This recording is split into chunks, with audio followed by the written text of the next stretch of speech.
Almost ఒక 1 year back ఏదో tweets పెట్టింది అనే ఎలిగేషన్. ఆ ట్వీట్స్ ఎవరో మనోభావాలు దెబ్బతిన్నాయి.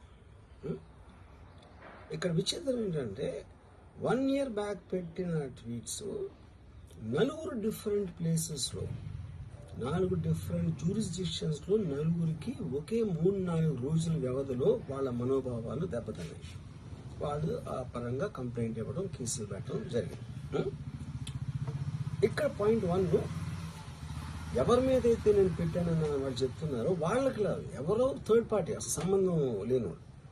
సో ఆ కాంటెక్స్ట్లో అసలు ఈ కేసు ఎలాగా, ఈ సెక్షన్స్ ఎలా వర్తిస్తాయి అనేది అప్పుడు ఆబ్వియస్గా నాకు వచ్చే అనుమానం కానీ, నాకు కానీ నా మనుషులు కానీ, ఇది ఒక పర్సిక్యూషన్ చేయటానికి ఒక పద్ధతి ప్రకారం ఉన్న ఎలవబుల్ లాస్ని వాడుతున్నారా, లేకపోతే ఇప్పుడు వరల్డ్ ఓవర్ ఒక ఫినామినా ఏం జరుగుతుందంటే పొలిటికల్ పార్టీస్ వాళ్ళు they are weaponizing the systems of the police. అది అమెరికాలో జరుగుతుంది, యూరోప్లో జరుగుతుంది, ఎక్కడ కూడా జరుగుతుంది.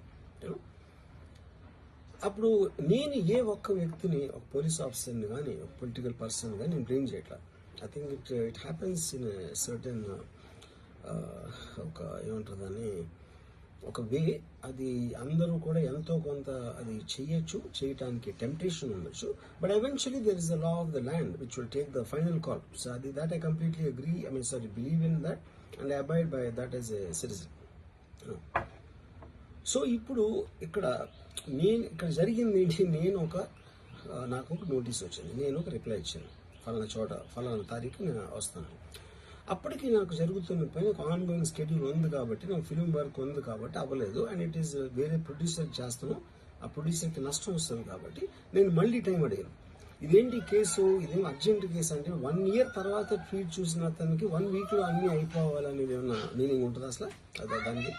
So which basically means it is being done for purposes other than the urgency of the case. ఇప్పుడు అర్జెన్సీ ఆఫ్ ద కేసు అంటే మీరు మర్డర్లు ఇన్ని జరిగి సంవత్సరాలు తీసుకుని